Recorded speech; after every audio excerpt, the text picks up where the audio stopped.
Hey, good afternoon.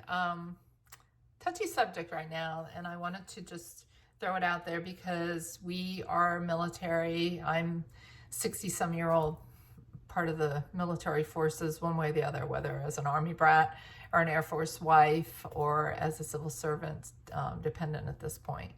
I want to bring to light what I feel is just a lack of education on the agent's part. When the listing agent says no VA loans allowed. Are you kidding me? That's blatant discrimination. So when you list a home, and if we list your home and you get 8 contracts, of which 5 of them are FHA and conventional and a couple of them are VA, you honestly have to take a step back and you have to look at the numbers and you have to look at the timeline. You have to look at the lender. As a listing agent, we always call the lenders. We really vet the lenders more than anything because the lender is 90% of the deal.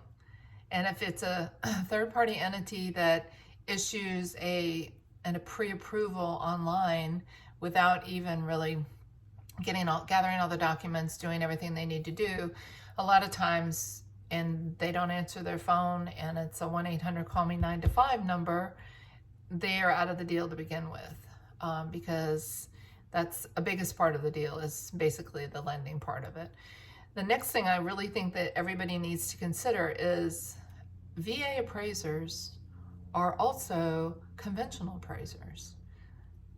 Appraisers do pretty much different kinds of loans. They're not just a VA appraiser that is the worst person on earth and all they want to do is correct the market and all they're going to do is give low appraisals. No, that's craziness.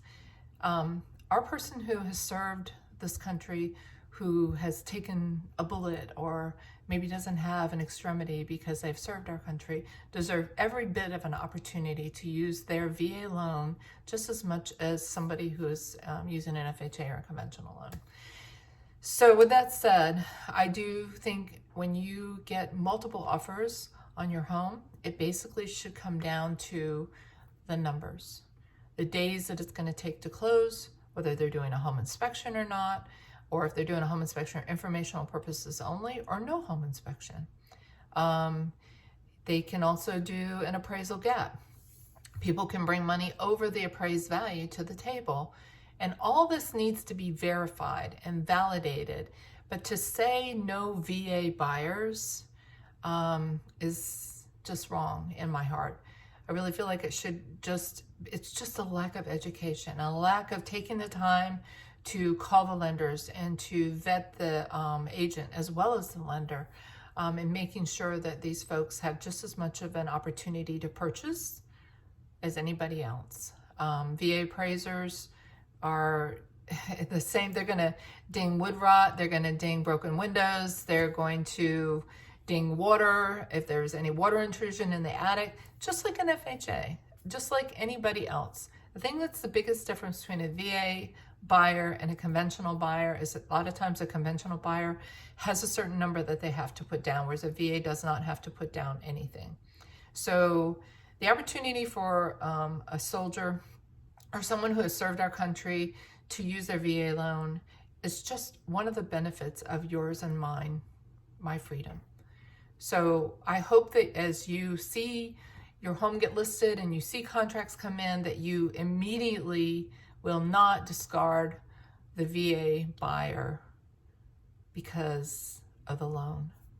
Look at the whole contract.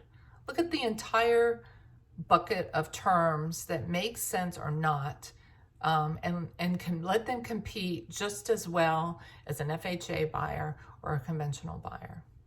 Anyway, that's these 2 bits for the day. Hope y'all are doing well. Take care.